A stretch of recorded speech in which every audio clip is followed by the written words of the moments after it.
Vamos então iniciar mais um dia do nosso estudo, começando aqui com o estudo do nosso livro Fonte Viva, para fechar a nossa semana, trazendo as nossas reflexões do Evangelho no Lar.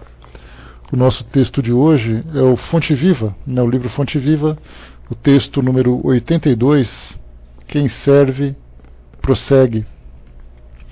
Bom, falar sobre o serviço, falar sobre servir, é sempre muito pertinente dentro desse estudo que nós realizamos, desses estudos que nós realizamos, principalmente porque o principal objetivo é refletirmos sobre a nossa presença aqui nesse nosso mundo, e muitas vezes essa ideia parece um tanto quanto distante da nossa realidade, um tanto quanto utópica, né? Mas na verdade ela toca no nosso dia a dia. E quando nós começamos a desenvolver a nossa consciência observando esses detalhes da nossa vida aqui no mundo, nós começamos a valorizar algumas virtudes que normalmente ficam esquecidas pelo fato de nós não colocarmos em prática, né? Principalmente direcionarmos, porque nós podemos até algumas vezes dessas virtudes fazer com que elas isoladamente se desenvolvam, mas que jamais conseguiremos fazer com que todas trabalhem juntas ao mesmo tempo. Então seria como se nós pegássemos vários remadores no mesmo barco e cada um remando numa direção diferente. E aí nós vemos que o barco pode ficar rodando, ou pode ficar brigando para ir para essa ou para aquela direção, mas ele certamente não se desenvolve com a mesma velocidade ou não alcança o mesmo propósito com aquela mesma eficiência. Então nós podemos pensar assim, palavras que são simples, mas quando nós começamos a fazer uma conjunção, vemos que elas são palavras de grande força. Então nós pensamos inicialmente na capacidade. Falar sobre a nossa capacidade é falar sobre o potencial que nós temos de realizar alguma coisa. Então até aí todos nós temos uma capacidade, né? Bom dia, Angelina. Bom dia, pessoal. Todos nós temos uma capacidade. Essa capacidade ela se mostra principalmente quando nós encontramos alguma coisa do nosso interesse. Então eu quero realizar alguma coisa, eu quero conquistar, eu quero comprar, eu quero fazer. Então a nossa capacidade é que vai mostrar se de fato esse nosso objetivo é alcançado ou não. Então, independente da nossa classe social, independente dos recursos que nós tenhamos, só o fato de nós termos o mínimo de inteligência já é o suficiente para que a gente seja capaz de fazer alguma coisa. Ainda que seja aquilo que seja mais simples. Não precisamos imaginar que a capacidade se mostra apenas naquele que realiza, né, que consegue grandes realizações. Mas não, coisas simples que nós podemos fazer já é o suficiente, já demonstra nossa capacidade de realização. Como eu falei para vocês, normalmente nós somos estimulados a demonstrar essa capacidade quando alguma coisa nos chama a atenção. Só que essas coisas que nos chamam a atenção, ou esses objetos que nos chamam a atenção, eles de um modo geral não estão relacionados com o mundo, com as pessoas à nossa volta, podem apenas dizer respeito apenas ao nosso interesse. Fica focado apenas naquilo que é importante para nós, independente se isso tem importância para alguém ou se acaba se tornando importante para alguém. Então, capacidade todos nós temos. Muito bem. Depois nós vamos para a iniciativa. É aquela mobilização que nós realizamos a partir do momento em que, mais uma vez, alguma coisa nos chama a atenção. Então, despertou o meu interesse, eu me mobilizo para fazer com que aquilo se torne uma realidade para mim. Ou pelo menos eu tento fazer com que isso aconteça. Então, se no início eu tenho capacidade e agora eu demonstro que eu tenho iniciativa, significa que eu me mobilizo para realizar alguma coisa que eu sou capaz de fazer. Até aí as coisas parecem ser meio óbvias, parecem ser meio simples, mas ainda assim eu posso fazer com que as coisas aconteçam apenas a meu favor.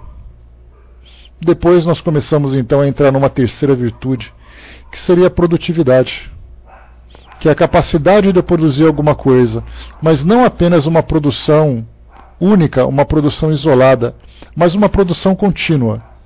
É fazer com que meu trabalho se torne constantemente produtivo, que eu seja capaz de constantemente demonstrar as minhas realizações.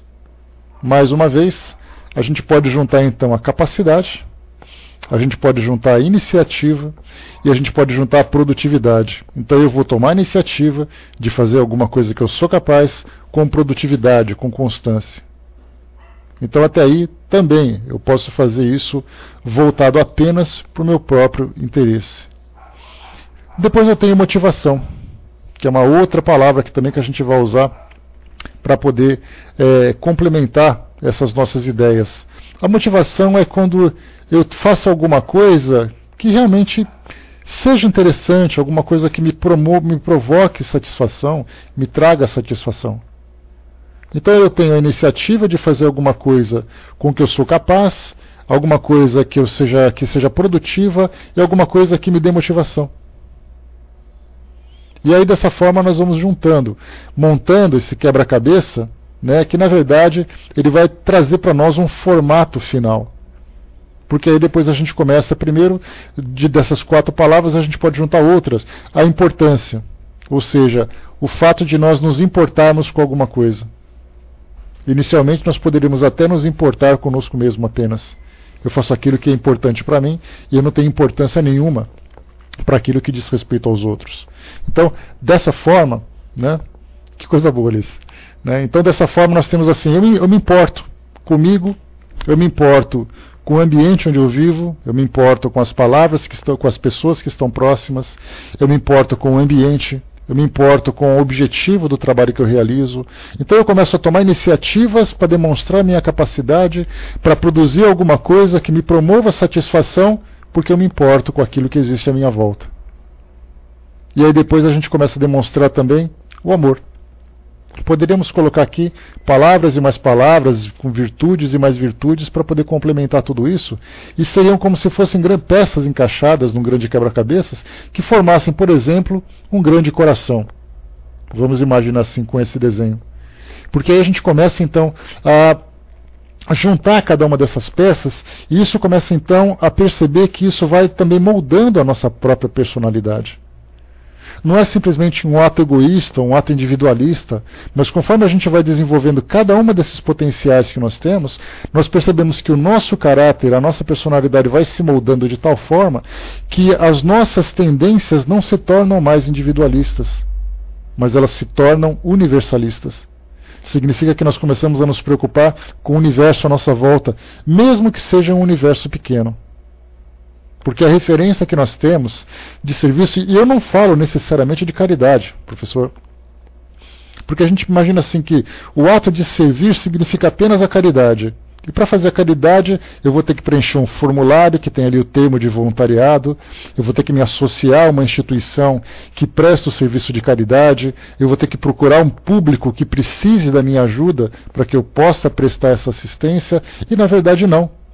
Esse trabalho assistencial, esse trabalho caritativo que nós prestamos, ele faz parte desse mesmo pacote, porque de nada adianta eu falar em caridade se eu não tiver iniciativa, capacidade, produtividade, motivação, interesse e amor. Então isso eu posso perceber que essa minha ação de servir, como a gente coloca aí no texto para nós, quem serve prossegue, esse ato ele se aplica em qualquer circunstância da nossa vida. Eu posso, dentro da minha casa, ter essa iniciativa, ter essa vontade de fazer com que o ambiente como um todo, através da minha participação, se torne agradável para todos aqueles que habitam. Não como uma obrigação, mas percebendo que a minha contribuição vai fazer com que aquele ambiente e, consequentemente, as pessoas que frequentam aquele ambiente também se beneficiem da minha iniciativa.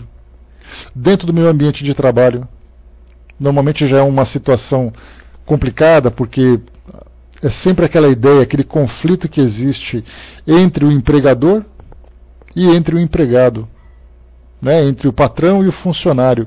O patrão quer muita produtividade, mas quer investir pouco. Já o funcionário quer ganhar muito, mas quer trabalhar pouco. Então nós ficamos naquele conflito de interesses. Isso porque cada um procura ver o seu lado.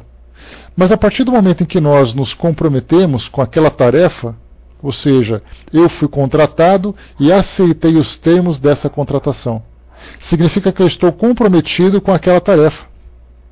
E daí então, eu não preciso apenas fazer aquilo que vem da minha obrigação. Eu posso tomar iniciativa porque isso vai me beneficiar muito mais do que beneficiar o ambiente, porque eu estou desenvolvendo dentro de mim essas virtudes.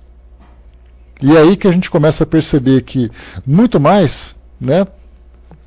Exato, né?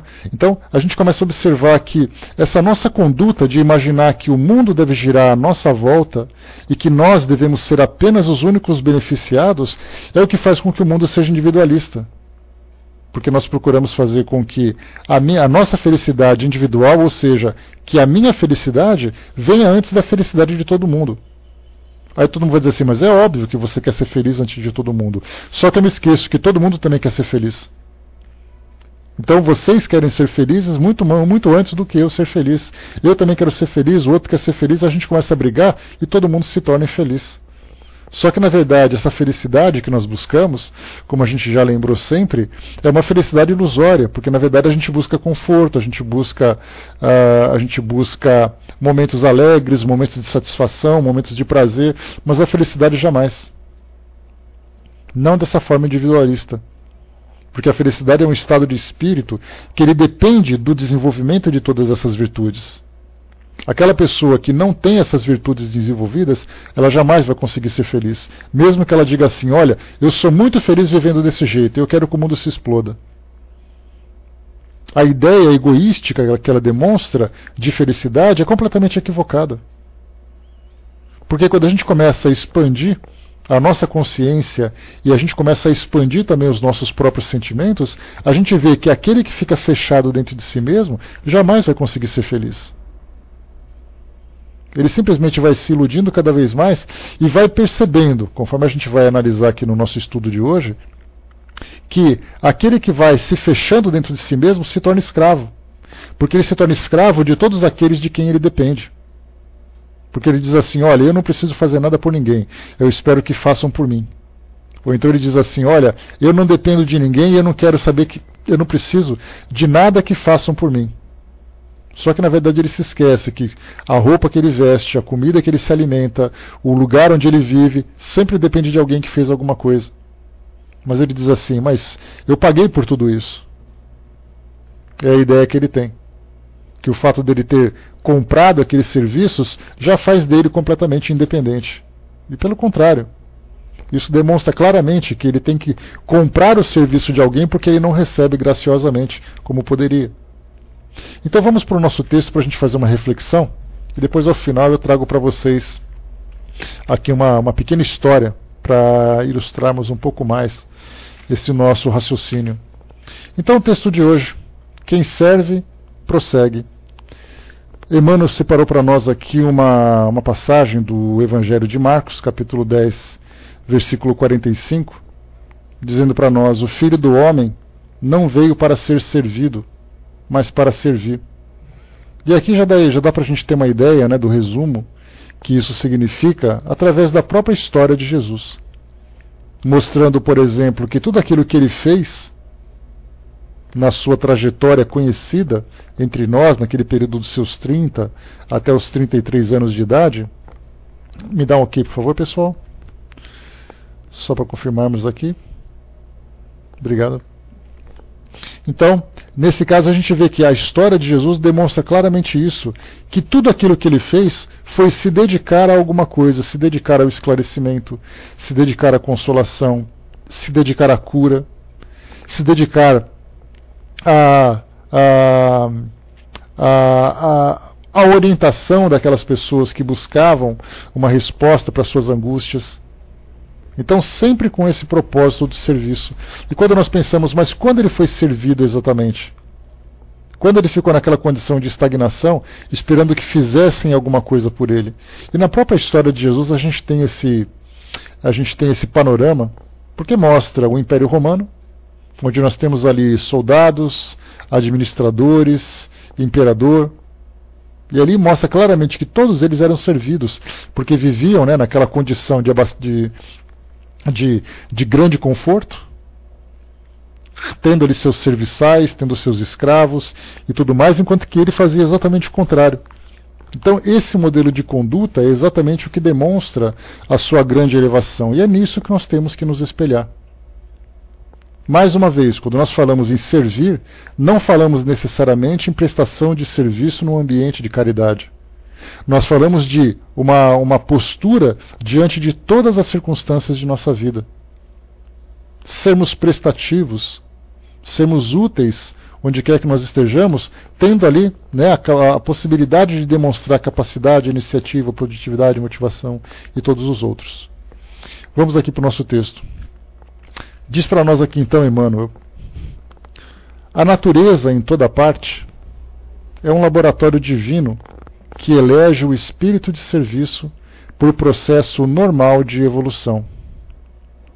Os olhos atilados observam a cooperação e o auxílio nas mais comezinhas manifestações dos reinos inferiores.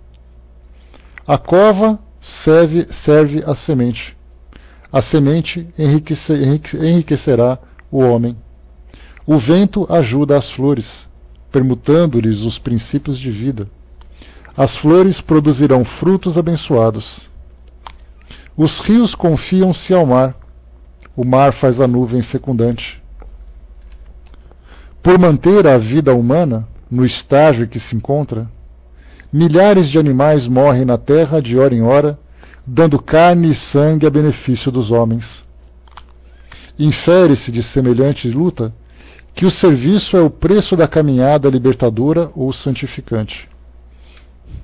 A pessoa que se habitua a ser invariavelmente servida em todas as situações não sabe agir sozinha em situação alguma. A criatura que serve pelo prazer de ser útil progride sempre e encontra 1000 recursos dentro de si mesma, na solução de todos os problemas. A primeira cristaliza-se, a segunda desenvolve-se. Quem reclama excessivamente dos outros por não estimar a movimentação própria na satisfação de necessidades comuns, acaba por escravizar-se aos servidores, estragando o dia quando não encontra alguém que lhe põe à mesa. Quem aprende a servir, contudo, sabe reduzir todos os embaraços da senda, descobrindo trilhos novos.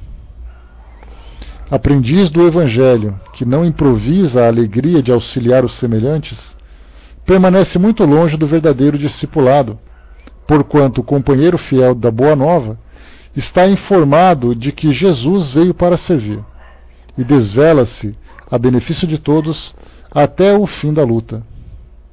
Se há mais alegria em dar que em receber, há mais felicidade em servir que em ser servido. Quem serve, prossegue.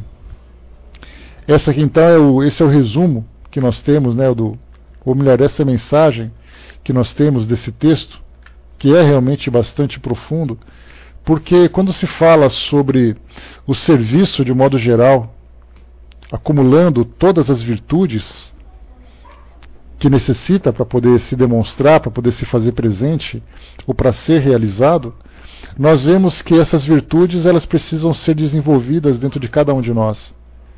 E nós temos um propósito. Quando nós estudamos a doutrina espírita e temos a doutrina como filosofia de vida, mesmo que não seja doutrina, né, em todas as suas características científicas, filosóficas, religiosas, basta apenas que nós tenhamos simpatia por esses princípios e imaginemos que, através das práticas simples desses ensinamentos que nós sabemos que são de origem do cristianismo que nós abraçamos, mas que não é necessariamente uma exclusividade, porque nós sabemos que todas as grandes doutrinas que tiveram seus grandes mestres, todas elas se desenvolveram em cima desses valores. Então, na verdade, cada doutrina traz a mesma ação através de características diferentes, através de histórias diferentes, através de culturas diferentes, através de indivíduos diferentes, mas que no fim das contas todas elas acabam caminhando na mesma direção. Então nós temos ali que quando nós abraçamos uma filosofia, e lembrando sempre que quando nós falamos uma filosofia de vida, que é uma expressão que normalmente se utiliza, mas a gente muitas vezes não consegue perceber exatamente a sua extensão. Quando eu falo em filosofia de vida, significa que eu pauto a minha vida constantemente naquele modelo de conduta. Porque, de modo geral, nós temos ali uma dificuldade muito grande de relacionar a fé que nós temos, quando envolve o mundo espiritual, ou seja, a nossa crença, a nossa religião, com essa filosofia. E isso mostra claramente que nós temos uma conduta dentro do ambiente religioso que nós frequentamos, uma igreja, uma sinagoga, uma mesquita, um centro espírita, um templo, um terreiro, não importa. Quando nós estamos dentro desse ambiente, nós mudamos a nossa postura com relação à convivência com as pessoas, ao nosso modo de pensar, ao nosso modo de sentir, aos comentários que a gente faz, nós somos completamente diferentes. E aí quando nós saímos desse ambiente, a nossa situação muda. Porque aí nós voltamos a ser pessoas do mundo, vamos dizer assim. Porque dentro desses ambientes nós somos pessoas do mundo espiritual. Somos pessoas divinas. Quando voltamos para o mundo, então todos esses princípios que nós abraçamos naquele momento, eles ficam guardados para a próxima reunião que nós tivermos marcado, para o próximo evento que tiver marcado na nossa agenda. Então, quer dizer, sermos religiosos é uma coisa, sermos do mundo é outra. Essa é a visão que, de um modo geral, nós temos. Quando nós transformamos aquela nossa crença, não mais apenas numa religião, porque a religião, como nós sabemos, ela envolve aquilo em que eu tenho que acreditar, em quem eu tenho que acreditar e por que eu tenho que acreditar. E quais são os livros, quais são as práticas, quais são os rituais que eu preciso seguir. Então isso para mim é uma religião. Quando eu tiro todos esses elementos exteriores, não importa quem, não importa como, quando eu pego então a essência dessa filosofia, e eu absorvo e incorporo aquilo no meu dia a dia, aquela crença se transforma numa filosofia de vida. E aí significa que, em vez de eu viver essas mudanças de conduta, né, essa alternância na minha conduta, ora eu estou de um jeito, ora eu estou de outro, de acordo com o horário, de acordo com o dia, de acordo com o local, de acordo com as pessoas, eu começo a viver então uma constância. Porque eu começo a pensar de um modo contínuo, eu começo a me conduzir de um modo contínuo. E aí então eu percebo que a essência de fato foi absorvida.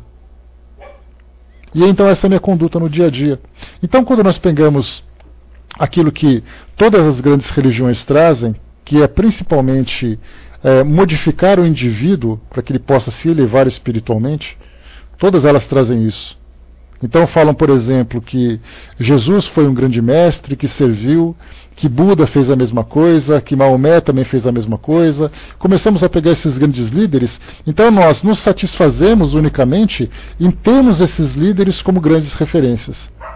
Então eu falo assim, eu sigo a religião que teve aquele grande mestre, mas não necessariamente eu esteja me transformando para me assemelhar a esse grande mestre. Então eu prefiro ficar na idolatria do que na mudança de conduta. Então todas as religiões mostram a necessidade da transformação interior de todos os indivíduos, todos os seus seguidores, vamos dizer assim. É necessário você praticar o bem, é necessário você ser uma pessoa equilibrada, uma pessoa virtuosa. Então tudo isso para nós vem como orientação. E a gente então vai começando a ajustar a nossa vida pautada, né, nesses princípios. Só que ainda assim a gente faz aquela seleção. Existe um momento em que eu sou mais caridoso e um momento em que eu sou menos caridoso. O momento em que eu sou mais equilibrado e o menos equilibrado. E assim a gente vai, né, oscilando nesses polos que nós vivemos no dia a dia. Então a doutrina espírita para nós ela se transforma numa filosofia de vida. O que significa isso? Significa que eu escolhi o jeito que eu quero viver. Não importa onde eu esteja, não importa em que horário, não importa o que eu esteja fazendo. Eu vou começar então a regrar a minha vida.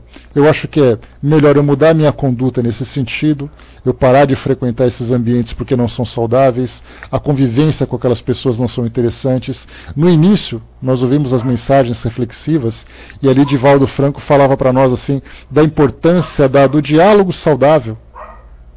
Ou seja, o diálogo, quer dizer, o tipo de conversa que nós temos com as pessoas no dia a dia, vai depender daquilo que eu penso.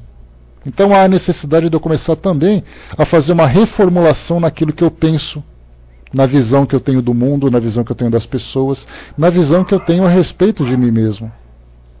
Então, todas essas transformações vão acontecendo e como consequência natural, porque isso já é algo que é demonstrado para nós, não é uma adivinhação, a gente não pensa assim, se por acaso eu modificar todas as minhas condutas e começar a cultivar todos esses meus valores, o que será que vai acontecer comigo? A resposta já é clara, porque nós já temos todos os modelos que já se fizeram presente aqui no mundo, que mostraram para nós, se tornaram grandes servidores. Se tornaram aquelas pessoas que são referências no trabalho caritativo, que são pessoas generosas, pessoas nobres naquilo que fazem. É uma consequência natural. Então muitas pessoas pensam assim, olha, isso é muito bonito, mas eu não tenho interesse em fazer isso agora, porque isso vai exigir de mim um sacrifício que eu não estou disposto a fazer. Então cada um toma a sua própria decisão e cada um cuida da sua própria vida. Mas a gente tem que se perguntar, o que nós queremos exatamente? Será que é isso que eu quero para mim mesmo? Será que esse é o caminho que eu quero seguir? Nós abraçamos essa filosofia. E como eu sempre trago para vocês, e eu insisto muito nisso, que é importante que nós observemos a doutrina espírita como algo que vem de fato reformular a nossa existência, reformular nosso modo de viver. E não mais apenas cultuar a doutrina espírita como se cultua qualquer religião. Porque aí a gente entra naquele campo, mais ou menos como acontece com os times de futebol. A gente brinca discutindo quem é o melhor time, quem é a melhor torcida. Eu vou dizer para vocês que o meu time é o melhor time de todos, vocês vão dizer que o time de vocês é o melhor de todos. E a pergunta é, tirando esse fato da paixão, porque na verdade nós estamos falando apaixonadamente, todo mundo acha que o seu é melhor que o outro. A mesma coisa acontece com as religiões. Nós vamos dizer que a nossa religião é melhor do que a do outro porque nós somos mais apaixonados. O outro vai dizer que também é tão apaixonado e que a dele é melhor. E aí cada um vai ficar discutindo qual é melhor, e na verdade nós temos que nos perguntar, mas isso tudo essas doutrinas, essas escolas, essas religiões, estão nos transformando em pessoas melhores? Porque é aí que vai fazer o grande efeito. Não me importa o número de seguidores que ela tenha, não importa o tamanho do templo que ela tenha, não importa a riqueza que ela tenha. A mesma coisa acontece também, Mazilda. O centro que a gente coloca, quer dizer, o meu centro espírita é melhor do que o outro.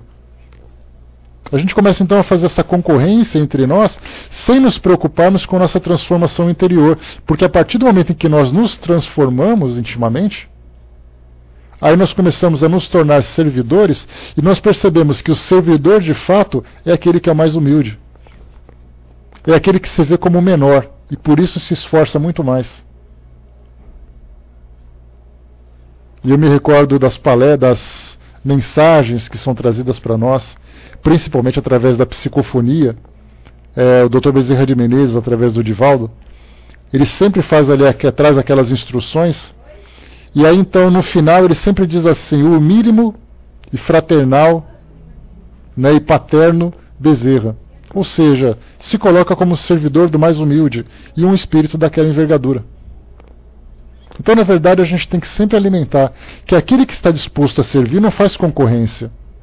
E até mesmo assim nós temos uma dificuldade muito grande, porque a gente pensa assim, olha, eu faço caridade, mas eu faço caridade naquele local que é melhor que todo mundo. Eu faço caridade e eu presto serviço mais tempo do que você. E a gente continua ainda entrando na concorrência. Então a gente tem que anular todos esses elementos que fazem parte da nossa vaidade, esses elementos que fazem parte do nosso orgulho, e começar a dizer assim, olha, não importa o tamanho daquilo que eu sirvo, o que importa é o serviço que eu faço com vontade, com sinceridade. Se eu tenho a oportunidade de servir muito, então eu vou tentar fazer o máximo que eu puder. E mais uma vez eu lembro, nós não estamos falando de trabalho caritativo, nós estamos falando de pessoas úteis, produtivas, pessoas que são que contribuem de fato para o desenvolvimento de um ambiente ou de um grupo, seja lá qual for. Então eu posso dizer assim, olha, eu tento fazer aquilo que eu posso. Normalmente não é aquilo que eu quero, mas é aquilo que eu posso. E se o outro pode fazer mais, ou se o outro pode fazer menos, ótimo, o importante é que todos estão fazendo. E aí a gente começa então a nivelar a nossa visão, percebendo que todos nós somos servidores e cada um na sua condição, cada um dentro da sua possibilidade. Hermes lembrou ali, o centro espírita bom é aquele que nos sentimos melhores, afinizados, né? E o melhor frequentador de um centro espírita é aquele que começa, que realmente percebe que a sua contribuição vai ser algo que vai favorecer a todo o grupo e não apenas a ele próprio.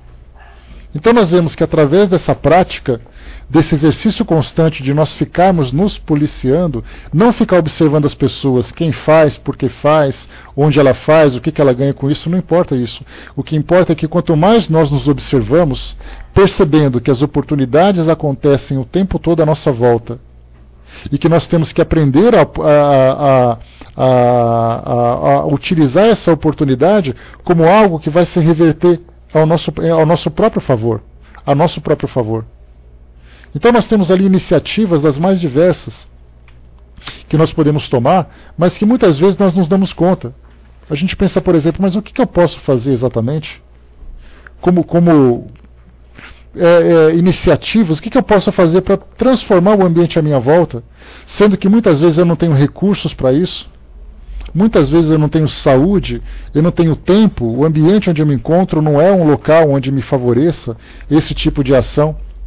Nós lembramos que a nossa contribuição maior, muito mais do que aquilo que a gente pode fazer pelos outros, em termos de atitude, bom trabalho, Eve, em termos de ação, em termos de trabalho propriamente dito, é que nós possamos proporcionar bem-estar às pessoas que estão próximas a nós. Porque aquele verdadeiro servidor, inicialmente, é aquele que, seja de que forma for, consegue espalhar paz no coração de todas as pessoas. E isso é algo que não precisa de recurso nenhum. Nós podemos, por exemplo, através de um sorriso, fazer com que as pessoas se sintam melhores. Aquele sorriso bondoso, aquele sorriso generoso. Então a gente percebe que a generosidade não é algo que se reflete apenas num trabalho que você realiza. A generosidade vem através da forma como nós conversamos, vem através do sorriso que nós distribuímos, as palavras amáveis que nós distribuímos também, o acolhimento que nós podemos ter nas pessoas que se aproximam de nós, através de um abraço, através de um recado que você transmite, através da forma como você ouve alguém conversando, através dos conselhos que nós podemos dar para alguém. O dia a dia, nas tarefas diárias em casa, no trabalho, na rua, na sociedade de um modo geral. As tarefas, naturalmente, que nós podemos nos envolver através daquele trabalho voluntário que a gente pode fazer também através da doação do nosso tempo. O cuidado que nós podemos ter com alguém que está precisando, algum familiar, um amigo, um desconhecido. A amizade que nós podemos distribuir para todo mundo. O próprio ato de nós simplesmente descontrairmos um ambiente que se encontra desequilibrado. Nós vemos que isso tudo é algo que nos afeta profundamente. E quanto mais nós formos capazes de exercitar esse tipo de atitude, muito mais fortalecemos essas virtudes dentro de nós. E se nós temos essa virtude desenvolvida, não importa o que a gente faça. A gente simplesmente vai fazer. É uma vontade quase que incontrolável de fazer isso. Nós não conseguimos resistir ao desejo de nos tornarmos úteis, de tomarmos iniciativa, de usarmos a nossa capacidade, de sermos produtivos fazendo alguma coisa. E isso é algo que se reflete no nosso dia a dia, mas se reflete muito mais dentro de nós mesmos. Porque isso demonstra claramente a nossa evolução espiritual, porque é isso que nós queremos fazer. E basta a gente observar, se nós pegarmos, por exemplo, vamos já assim fazer com que as nossas referências sejam as melhores. Nós pegamos Jesus. Se pegarmos Jesus dentro da sua própria história, nós veremos que tudo isso que nós falamos se encaixa na personalidade dele. Se nós pegarmos um pouquinho menos que isso, né, para a gente poder diminuir, colocar alguma coisa mais próxima da nossa realidade física. Vamos pegar, por exemplo, o nosso querido Chico Xavier. Se começarmos a analisar assim a sua personalidade e as suas iniciativas, nós faremos uma radiografia e perceberemos que existe exatamente esses mesmos elementos dentro dele. Se pegarmos outros, Madre Teresa de Calcutá, se pegarmos esses tantos espíritos virtuosos que estão à nossa volta, mas que são anônimos, porque a gente fala aqueles que se destacam na mídia de modo geral. Mas falando aquele que é alguém da nossa família, alguém, um parente, um tio, uma avó, um vizinho, um amigo. Quando a gente pega e começa então a observar as pessoas num centro espírita, as pessoas numa igreja evangélica, as pessoas na igreja católica, numa empresa, nós veremos que esses virtuosos são exatamente as pessoas que se comportam dessa forma. E que despertam em nós, sem dúvida nenhuma, muita atenção. Poxa, mas que bacana, como aquela pessoa é uma pessoa boa, como aquela pessoa é generosa, como aquela pessoa é caridosa. E aí muitas vezes nós não percebemos que agindo assim, nós podemos também nos transformar nessas mesmas pessoas, não para recebermos elogios, mas para notarmos dentro de nós mesmos aquilo que aconteceu a partir do momento em que nós modificamos a nossa conduta. Isso é fundamental. Então, principalmente, adotarmos esse tipo de conduta no nosso dia a dia, no nosso cotidiano, não apenas nas datas que estão marcadas na nossa agenda. Nesse dia eu trabalho bastante, mas se eu não estou naquele lugar com aquelas pessoas, aí então eu não quero nem saber, ninguém vem me perturbar. Aí nós estamos mostrando exatamente aquela incoerência que existe. Normalmente acontece isso muito.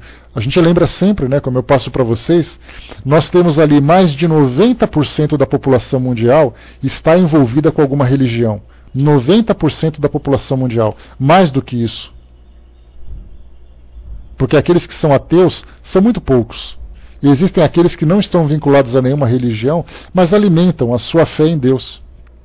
Então mais de 90% está envolvido com alguma religião.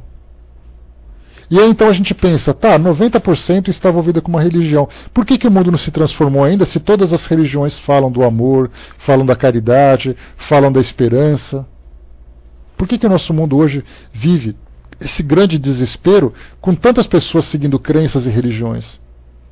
Isso mostra claramente para nós a dificuldade que nós temos de conciliar aquilo que nós acreditamos e a forma como nós vivemos. Então, se nós hoje abraçamos essa filosofia, é fundamental que nós façamos com que essa filosofia se transforme de fato no nosso dia a dia. Hermes colocou, esse título do estudo de hoje me faz lembrar, quando eu era radioamador, em que havia a frase, né, quem vive para servir, quem não vive, deixa eu ver, quem vive para servir não serve para viver. Quem não vive para servir não serve para viver, né? Isso. Então é exatamente essa, uma ideia que é sempre muito, muito clara, né? Elis colocou, né, ontem assisti um vídeo curtinho sobre 2 técnicas de lidar com pessoas difíceis. Paciência no trabalho, segundo a budista, devemos agradecer por ter elas no nosso caminho, pois elas estão nos ensinando a lidar com essa dificuldade, né, de aceitar o que o outro incomoda em mim e refletir sobre isso. Na verdade, obrigado, Anin. Na verdade, Elis, nós temos várias formas, várias oportunidades de buscarmos dentro de nós aquilo que existe de melhor. Mas é claro que isso só vai se tornar muito mais claro quando for colocado em prática. Infelizmente, e quando eu falo infelizmente é porque essa é uma triste realidade, nós só conseguimos mostrar essa nossa capacidade quando nós somos provocados. Mas nós poderíamos fazer isso por iniciativa. Quer dizer, se você quer mostrar que você é paciente, não espere que alguém provoque a sua paciência para você mostrar. Nós podemos tomar essa iniciativa através, por exemplo, da indulgência. Nós tratarmos todas as pessoas como aquelas que precisam da caridade, porque todos precisam, né, dessa caridade moral. Então, no nosso dia a dia, como eu falei para vocês, é num sorriso, numa forma de falar, no tom de voz que nós utilizamos, no linguajar que nós utilizamos. Isso tudo já mostra essa nossa mudança, essa nossa transformação. Vou ler para vocês aqui então essa mensagem final, só para a gente concluir aqui o nosso o nosso raciocínio de hoje. Vamos lá? Está aqui, vamos lá. O título é Servir é Melhor. O pai e seu filho adolescente caminhavam num bairro num final de tarde, quando avistaram um par de sapatos velhos em frente a um terreno baldio, e logo perceberam que pertenciam a um homem que trabalhava na limpeza do terreno e que estava prestes a terminar a sua jornada. O menino então disse ao pai: Pai, vamos brincar um pouco? Que tal escondermos os sapatos dele e ficarmos observando sua reação quando não encontrar? Depois a gente aparece e devolve o sapato, o que você acha? O filho... Aí o pai disse, né, filho, tem uma ideia melhor. Que tal colocarmos uma moeda em cada sapato e nos escondermos para ver qual vai ser a sua reação quando encontrar? O filho concordou. E então colocaram as moedas nos sapatos e se esconderam no meio dos arbustos para ver a reação do homem, que logo terminou as suas tarefas diárias e caminhou em direção aos sapatos para voltar para casa. Ao calçar os sapatos, sentiu que havia algo dentro dele, e ao retirá-lo encontrou a moeda. Ele ficou meio perdido, olhou para os lados, não viu ninguém, admirou a moeda por alguns segundos, guardou-a no bolso e, feliz da vida, começou a calçar o outro sapato. Sua surpresa foi ainda maior quando encontrou a segunda moeda.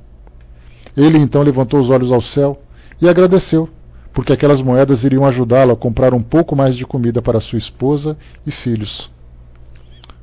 O garoto, que observava tudo em silêncio, ficou profundamente emocionado com a cena. E então, disse o pai, essa brincadeira não te deixou muito mais satisfeito? E o filho respondeu, pai, eu jamais me esquecerei desse dia. Agora eu sei o que significa melhor dar do que receber. Muito obrigado por mais essa lição de vida. Em liderança, servir não tem nada a ver com posições ou habilidades, mas com atitudes. Servir significa colocar-se no lugar das pessoas, demonstrar interesse por elas, estar pronto para ajudá-las, identificar suas reais necessidades e atendê-las quando possível. Para servir, porém, é preciso vencer o orgulho, deixar o egoísmo de lado, abrir mão de certos interesses pessoais e desenvolver o hábito de dar e não apenas receber. Enfim, fazer o possível e o melhor para que as pessoas ao seu redor estejam bem.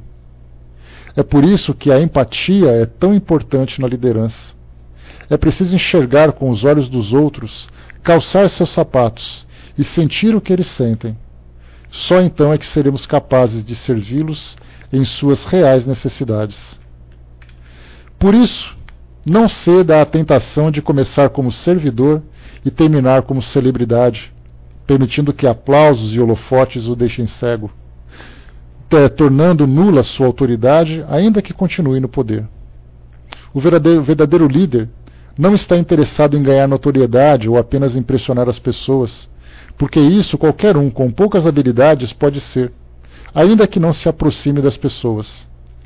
O verdadeiro líder, porém, serve as pessoas com amor, caráter, integridade, caminhando junto com elas, permitindo que conheça não somente suas qualidades, mas também seus defeitos, para que, por meio da sinceridade, a credibilidade se estabeleça. Servir é para quem conhece a si mesmo e está a tal ponto seguro de sua identidade que nada nem ninguém o pode diminuir. Então esse aqui é o texto para a gente encerrar aqui o nosso estudo de hoje. Essas reflexões, elas são importantes para nós, porque ela vai fortalecendo aqueles valores, aquelas virtudes que nós vamos desenvolvendo, mas lembrando sempre que uma virtude que não se desenvolve, ela atrofia. E uma virtude atrofiada, ela não tem utilidade nenhuma. E nós temos essa necessidade, por aquilo que nós acreditamos, por aquilo que nós abraçamos, de fazer com que isso se desenvolva cada vez mais e constantemente. E é por isso, então, que sem essa prática, sem esse exercício, sem esse autopoliciamento, nós jamais conseguimos alcançar esse objetivo. Então, façamos o pouco que é possível fazer, mas que façamos sempre. E não esperemos que os outros façam aquilo que a gente faça, e nem critiquemos aqueles que fazem pouco. Mas cada um faz aquilo que pode, dentro da sua capacidade, dentro da sua disponibilidade, dentro do seu entendimento. Nós acreditamos que temos um bom entendimento sobre o princípio da nossa vida, do porquê da reencarnação, qual é o nosso destino, qual é a nossa realidade. Se nós temos isso, então nós já entramos naquela categoria de quem é muito é dado, muito será cobrado. Então nós temos capacidade, temos entendimento, e certamente temos disponibilidade para fazer aquele pequeno ato que nós podemos fazer. Então, transformemos aquilo que nós acreditamos na doutrina espírita, todos os livros que nós lemos, todos os estudos que nós participamos, as palestras que nós ouvimos, transformemos tudo isso em atitudes do nosso dia a dia com constância, com regularidade.